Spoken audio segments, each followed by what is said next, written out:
In aradta al-yalina qalbuk fatimil miskin wamsah ra'sal yatim. Kalau kau ingin hatimu lembut, maka berilah makan kepada orang miskin dan usaplah kepala anak yatim. Ya. Kalau ingin hatimu lembut, beri makan kepada orang miskin dan usaplah tanganmu kepada kepala anak yatim. Ini adalah dua amalan yang luar biasa yang jika seorang melakukannya, fokus kepada amalan tersebut, maka hatinya akan lembut. Ya. Makanya kita sering lihat orang susah, bikin makanan, kita yang atur sendiri. Kalau perlu kita suruh pembantu kita masak, kemudian kita suruh antarkan, itu lebih melembutkan hati kita. Ketemu anak yatim, kita usap kepalanya ya. Kita tahu bagaimana dia susahnya, enggak punya orang tua ya. Sekolah dalam kondisi tidak ada yang memperhatikan dia ya. Kita usap, dia akan sedikit merasakan kebahagiaan dari sentuhan orang tuanya yang hilang. Maka kebahagiaan tersebut akan tertular kepada diri kita. Ya. Dan itu akan melembutkan hati kita. Ya, kalau kita usap kepala anak miskin, anak yatim, jangan lupa kasih uang ya. Jangan diusap-usap terus ya. Tante, sudah berapa kali usap tante? Uangnya kapan? Usap kasih duit juga ya. Usap kasih duit juga ya. Jadi dengan demikian hati kita menjadi lembut. Intinya ini sekedar perwakilan dari contoh dari memperhatikan orang susah. Makanya dikatakan tidak ada sesuatu yang dibagi yang pernah habis seperti kebahagiaan. Semakin kita bahagia-bahagian, kita semakin apa? Bahagia. Ya, maka share kebahagiaan. Punya harta buat apa disimpan-simpan ya. Punya harta untuk beli barang-barang mewah buat apa? Ini barang mewah kita mati mau dibawa, enggak dibawa ya. Mending ini tas mahal kita jadikan sumbangan untuk anak yatim. Ini tas mahal kita sumbang untuk masjid. Ya, ini tas mahal kita jual untuk berikan kepada ya fakir miskin. Itulah aset kita yang akan kita terima di akhirat kelak. Ya. Jadi kalau ingin hati menjadi lembut, jangan lupa untuk beri makan kepada fakir miskin dan untuk menyentuh kepala anak yatim. Seperti sekarang ada program-program Jum'ah berkah, Jumat barokah. Masya Allah itu. Hari Jumat mereka buat makanan, orang-orang sholat kemudian makan. Alhamdulillah, itu suatu kebaikan. Ya. Kemudian, ke-8. Agar hati menjadi bersih, terhindar dari berbagai macam kotoran. Jangan masukkan dunia di hati. Jangan masukkan dunia di hati. Dunia di tangan, jangan saya masukkan ke dalam hati. Ya. Saya tidak melarang anti memiliki barang-barang yang bagus. Itu suatu hal yang wajar ya. Kalau perlu apalagi ya, tidak ada masalah ya. Tapi jangan sampai itu kemudian benar-benar dimasukkan ke hati. Contoh punya mobil mewah. Ya udah punya mobil mewah, saya perlu, saya pakai, enggak ada masalah.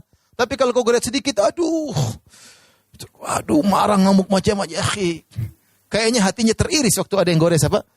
Mobilnya. Itu mobil itu benda besi, ngapain ente terkiris hatinya? Santai aja ya. Itu dunia. Ya.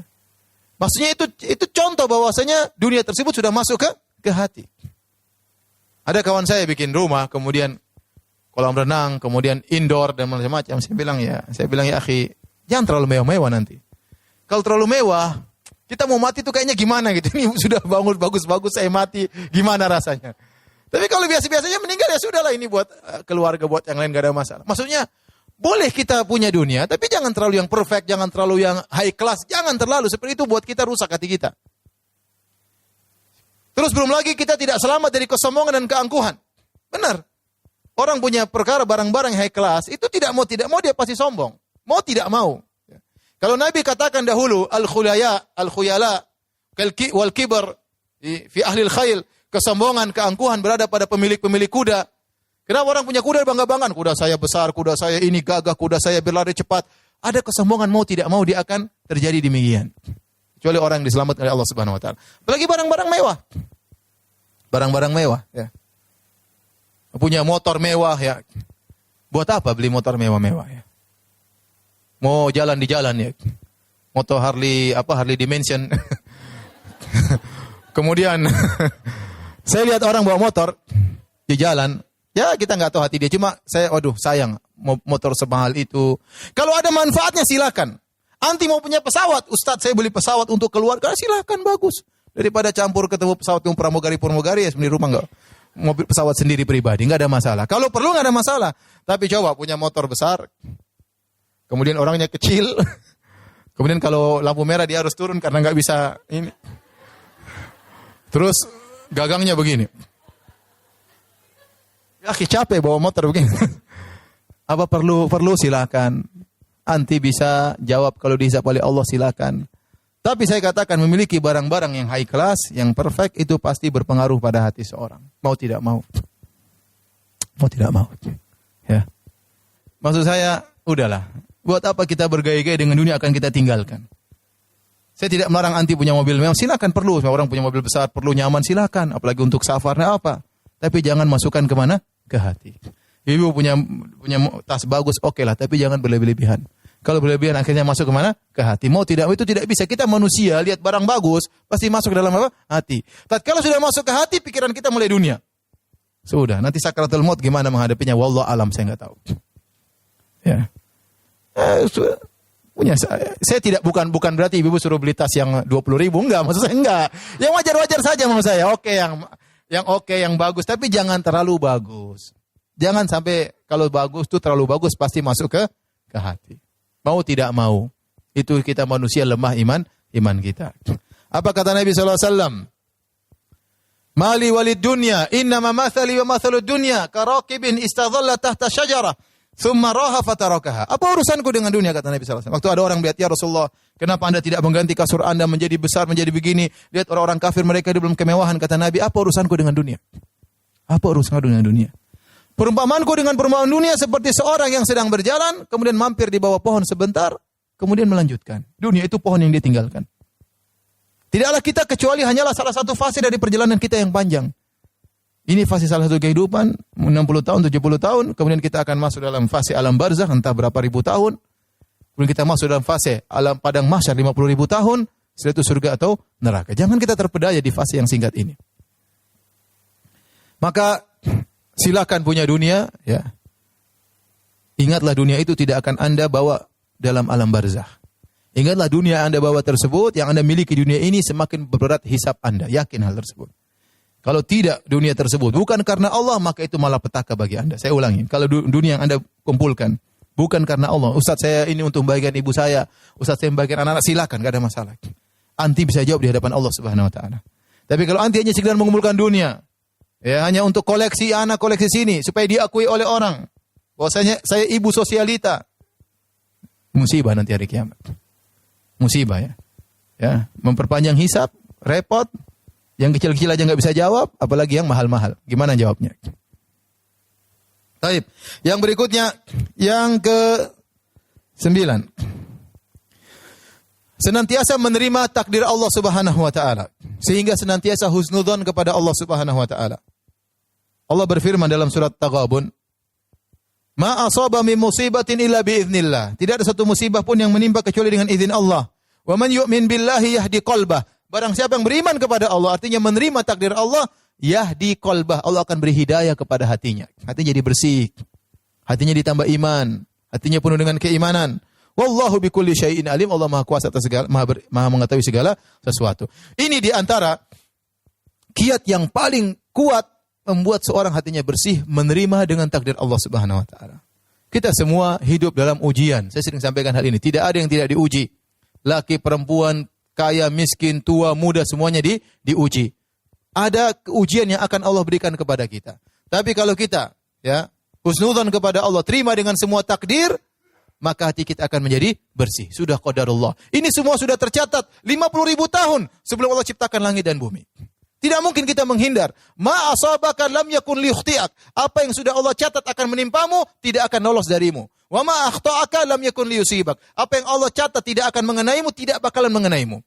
Jadi kalau kita terkena musibah, kita berusaha menghadapi tersebut, musibah tersebut kita hadapi, terus kita berpikir, ya sudahlah. Ini sudah tercatat 50.000 tahun. Bukan sebelum kita diciptakan. 50.000 tahun sebelum Allah menciptakan langit dan bumi, sudah tercatat bahwasanya saya akan, misalnya, anak saya akan meninggal. Sudah tercatat bahwasanya saya akan dicerai oleh suami saya. Tercatat bahwasanya saya akan dipoligami oleh suami saya, misalnya. Sedih ya? Sedih, takut tenengnya. Semua sudah dicatat. mau ngelarang, mau bawa jenderal untuk menghalangi, kalau sudah ditakdirkan tidak akan bisa terhindarkan. Nah, tatkala kita menerima takdir Allah, hati kita menjadi tentram. Sudah, Allah tahu yang terbaik. Allah kasih saya ujian, berarti Allah tahu saya bisa menghadapinya. Allah tidak sembarang pilih. Allah pilih saya dikasih ujian ini, berarti saya bisa menghadapinya.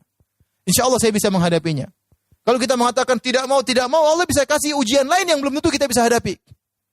Oleh karenanya ujian yang kita hadapi jalani.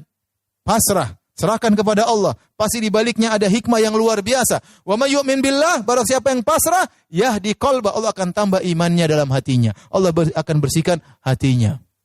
Maka ini perkara yang sangat penting, yaitu pasrah dengan takdir Allah Subhanahu wa taala. Saya rasa tidak ada yang paling membuat kita pasrah kecuali kita ingat, sudah ditakdirkan mau diapa. Sudah digariskan oleh yang kuasa, yang di atas sudah menggariskan 50.000 tahun sebelum menciptakan langit dan bumi, terus mau diapain? Ya, anak meninggal, barang hilang, ya. Istri kayak begini, suami kayak begini, sudahlah. Repot, ya. Maka tinggal kita berusaha menghadapi ujian tersebut sesuai dengan koridor syariat Allah Subhanahu wa taala. Kita mencak-mencak juga percuma, nangis-nangis meronta-ronta tidak merubah kondisi. Hanya menambah dosa. Hanya menambah dosa, semakin suudzon kepada Allah Subhanahu wa taala. Ya, protes kadang, ya Allah kenapa kau timpakan aku musibah seperti protes, subhanallah. Protes kepada Rabbul Alamin. Ya, ini dosa besar, tidak boleh. Ya, maka latih diri kita untuk pasrah dengan apa yang Allah gariskan, ya. Ya. Saya sering dinasihati sampai istri saya. Kadang-kadang saya marah. Kata istri saya, Abi kan ustadz, masa ustadz tidak percaya sama takdir? Ya, benar. Itu nasihat yang benar. Terkadang saya secara ilmu oke, tapi terkadang praktek saya pun terkadang keliru. Ya. Ini manusia, ya. Ustadz juga apa, manusia, ya. Alhamdulillah ada yang mengingatkan. Taib, yang terakhir, agar hati kita bersih, yang paling baik, yang paling utama dari semua sebab adalah doa. Ini doa yang sebab yang paling utama dari 9 sebab lainnya adalah berdoa kepada Allah Subhanahu wa taala. Ya. Di antara doa yang diajarkan oleh Nabi sallallahu alaihi wasallam, harap dihafal, ya muqallibal qulub, tsabbit qalbi ala dinik. Bukan cuma dihafal, dibaca diulang-ulang, ya. Ya muqallibal qulub, wahai pembolak-balik hati manusia. Tsabbit qalbi ala dinik, tegarkan hatiku di atas agamamu. Itu bersihkan, istiqomahkan, luruskan. Jangan buat hati kita menjadi hati yang mencintai maksiat. Jadikan hati kami hati yang membenci kepada kemaksiatan. Ya, jadikan hati kami gelisah kalau mendengar ghibah dan namimah, bukan hati yang malah senang mendengar hati ghibah dan namimah. Berdoa kepada Allah sambil kita renungkan maknanya, ya muqallibal qulub, tsabbit qalbi ala dinik. Jadikan hatiku hati yang sabar tatkala terkena ujian. Jadikanlah hatiku yang tawadhu tatkala mendapatkan kenikmatan, tidak sombong dan angkuh. Itu semua termaktub dalam makna ya muqallibal qulub, tsabbit qalbi ala dinik. Ya Allah, pembolak-balik hati manusia, tegarkan hatiku di atas agamamu. Kemudian juga di antaranya doa tadi, wala taj'al fi qulubina ghillan lil ladzina amanu. Dalam Al-Qur'an, dalam surat Al-Hasyr, wala taj'al fi qulubina ghillan lil ladzina amanu. Ya Allah, jangan kau jadikan dalam hati kami ghil, itu dengki, jengkel sama orang, ya. Jangan. Jadikan hati kita sudah, kalau ada yang zalimi kita mudah memaafkan. Ada yang bikin jengkel kita mudah memaafkan.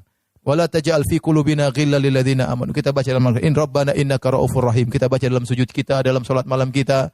Ya, berdoa kepada Allah Subhanahu wa taala. Di antaranya juga doa yang diajarkan oleh Nabi sallallahu alaihi wasallam panjang, tapi di ujungnya Nabi berkata, waslul sakhimata qalbi.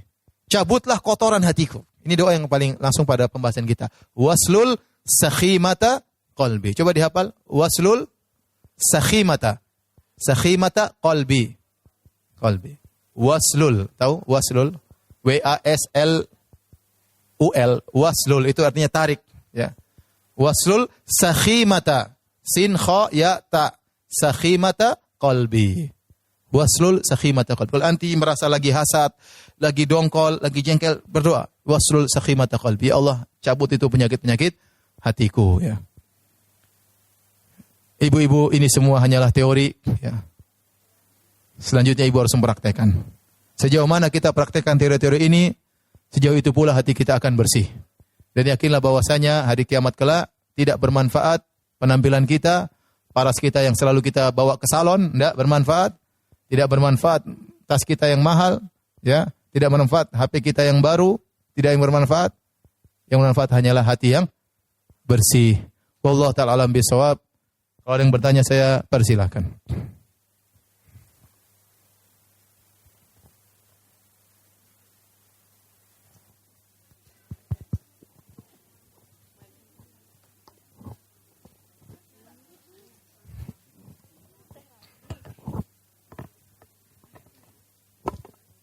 Assalamualaikum warahmatullahi wabarakatuh, Ustadz. Waalaikumsalam warahmatullahi wabarakatuh.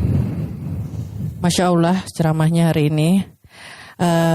Satu pertanyaan saya yang menjadi pertanyaan tadi soal takdir. Soal apa? Soal apa? Takdir, Takdir, menerima ya. takdir. Iya. Nah, saya ingin tanya perbedaan nasib dan takdir. Karena ada hal yang memang kita, kalau takdir memang insya Allah kita bisa terima. Tapi cara membedakan apakah ini takdir atau cuma nasib. Nah kalau nasib kan kita harus berjuang, Ustadz. Iya. Misalkan soal kita udah berusaha sebaik mungkin untuk mungkin menjadi istri. Tapi ternyata saya nggak tahu ini nasib kita memang dipoligami karena atau takdir dipoligami. Tunggu. Aja. Di poligami harus itu menerima takdir atau kita ngelawan, Ustadz? ya, Gitu. di poligami itu takdir baik atau takdir buruk? Kita beriman kepada takdir yang baik dan takdir yang buruk. Di poligami takdir baik atau takdir buruk?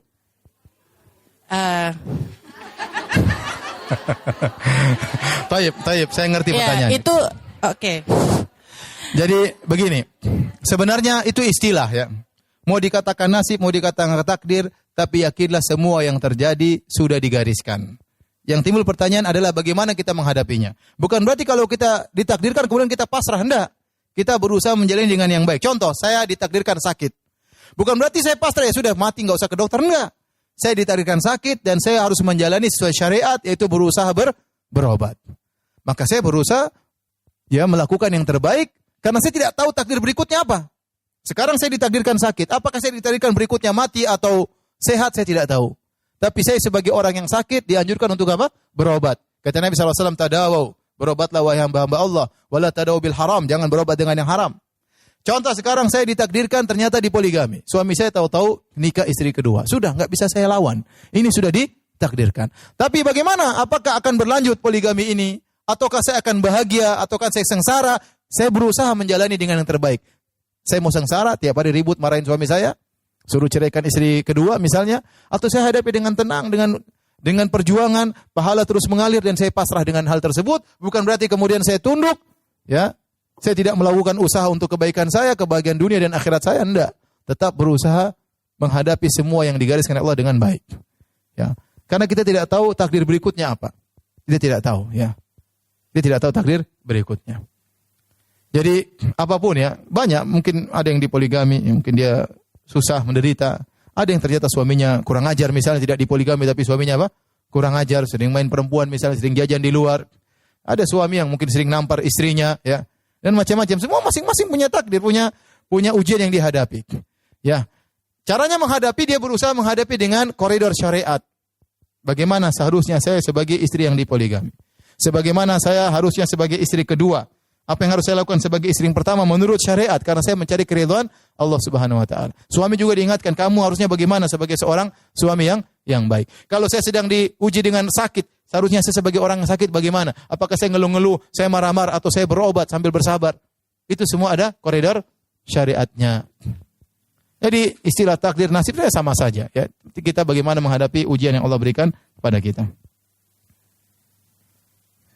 Contoh, ada seorang wanita dipoligami. Dia istri pertama. Kemudian suaminya datang tiap hari diomelin. Kamu ini. Akhirnya dia sendiri yang menderita. Suaminya pun akhirnya kurang cintanya kepada istri pertama. Terfokus pada istri kedua. Ya. Jadi suaminya jengkel. Sudahlah, saya nikah yang ketiga. Ya, tambah amburadul lagi. Jadi itu terjadi. Ini ngomel-ngomel semua. Kamu kalau tidak mau istri ngomel, kamu kawin yang ketiga. Ya udah betul, kawin ketiga. Masih ngomel lagi, kawin yang keempat. Ya itu nasib namanya. Jadi maksud saya, kita punya pilihan untuk hidup dengan bahagia atau tidak. Kebahagiaan kita tidak mesti sesuai dengan yang kita angan-angankan. Apa yang kita diinginkan oleh seorang wanita? Seorang wanita berangan-angan punya suami satu orang saja, tidak punya madu, kemudian suami itu sangat sayang kepada dia, itu idealisnya seperti itu, impian seorang wanita. Tetapi tatkala kita tidak mencapai target tersebut, apakah kemudian kita buang kebahagiaan kita? Ternyata suami saya membagi kebahagiaannya kepada wanita yang lain. Tapi bagaimana kita menjalani?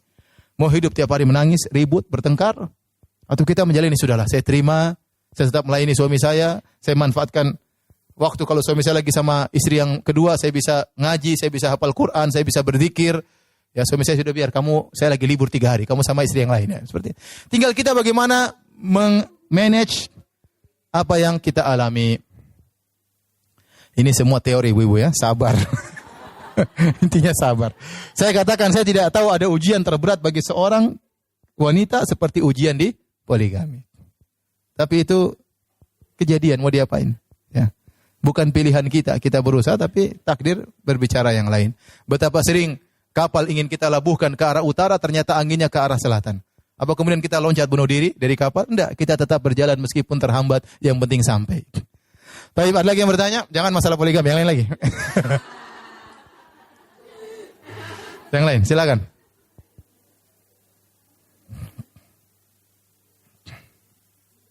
Jadi ada cerita, ada seorang wanita, dia jengkel, jadi suaminya poligami. Akhirnya dia kabur dari rumah. Dia kabur dari rumah, begitu dia kabur rumah di Arab sana. Tahu-tahu dia lewat masjid, ada imam lagi baca ayat, laqad khalaqnal insana fi kabad. Sungguh kami ciptakan manusia dalam kepayahan. Subhanallah. Manusia dalam kepayahan. Apakah sebagai istri pertama, istri kedua? Kalau enggak akan diuji dengan ujian yang lain, diuji oleh anak-anaknya, suaminya, kadang diuji oleh orang tuanya sendiri, kadang diuji dalam pekerjaannya. Demikian manusia, Allah kasih ujian. Silakan, Bu. Ada pertanyaan yang lain? Assalamualaikum warahmatullahi wabarakatuh. Waalaikumsalam warahmatullahi wabarakatuh. Ustadz, ada 2 pertanyaan ini. Yang pertama, misalnya ada orang yang mau curhat ke kita, Ustadz. Ada orang kenapa?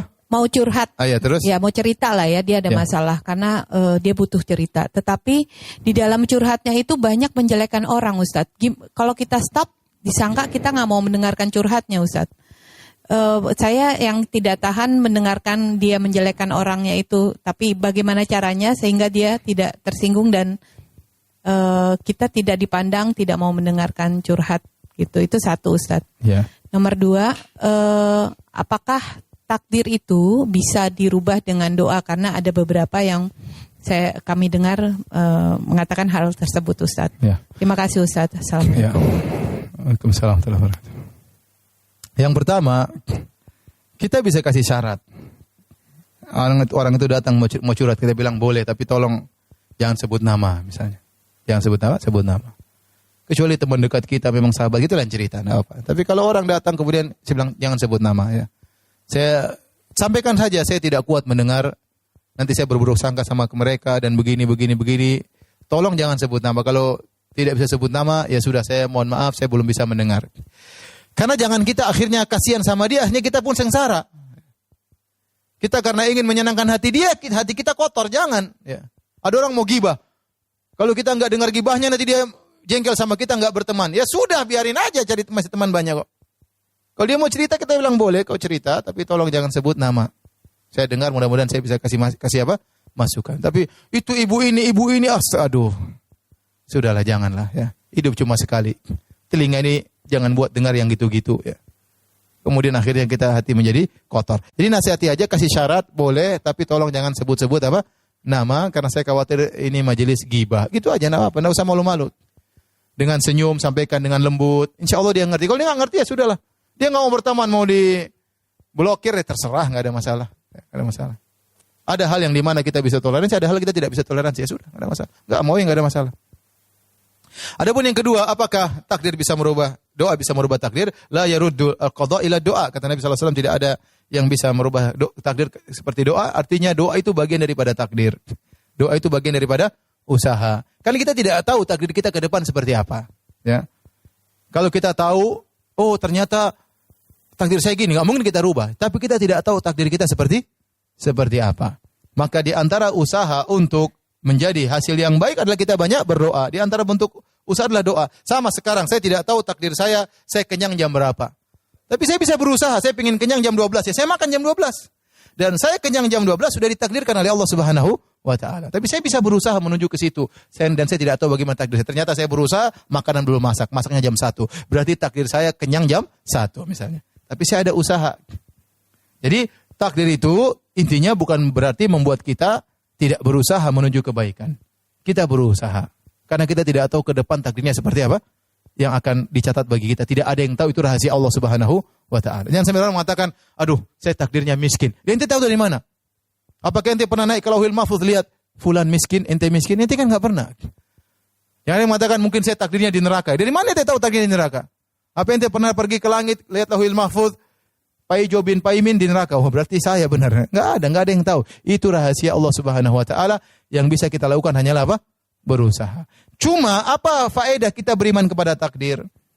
Kata Allah, likaila ta'sau ala ma fatakum wala tafrahu bima atakum. Kalau kau ditimpa musibah, jangan terlalu bersedih karena itu sudah ditakdirkan. Kalau kau dapat kenikmatan, jangan sombong karena itu pun sudah ditakdirkan. Itu fungsi beriman kepada takdir itu.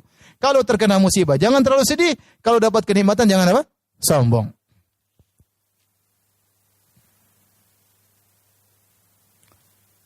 Aduh, ini saya tidak paham nih. Ustadz boleh tidak menggunakan gambar siluete makhluk? Saya nggak tahu itu apaan itu.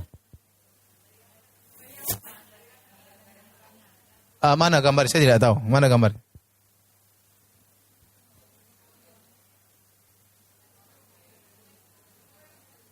Saya lihat, saya nggak bisa kasih hukum. Lihat sini mana.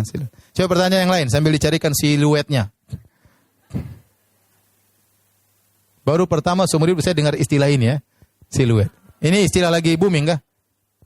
Coba sini. Coba kasih gambarnya. Oh. Itu gambar ya, tidak ada bayangan aja. Ya. Wallahu alam ya, saya enggak tahu. Allah alam. Ada lagi yang bertanya? Tidak ada ya? Sudah selesai? Iya.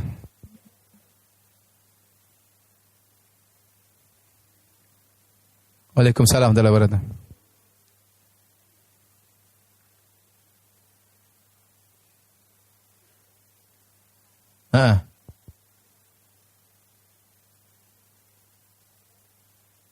Oh ya, tadi perkataan ulama. Perkataan Syekh Sa'di bahwasanya tanda kebahagiaan seorang adalah dua. Ikhlas kepada Allah, membantu orang lain. Itu tanda kebahagiaan orang. Kapan dia bisa mengumpulkan keduanya, ikhlas dan suka membantu orang lain, maka dia orang yang paling bahagia. Ya, oke. Tapi ingat, dia bantu orang lain pun karena apa? Ikhlas, bukan mengharap pamrih, bukan mengharap kata terima kasih, tidak. Dia membantu orang lain karena Allah Subhanahu wa taala. Tapi yang terakhir ada yang bertanya? Ada satu terakhir, silakan. Silakan Bu. Di over mic-nya di belakang.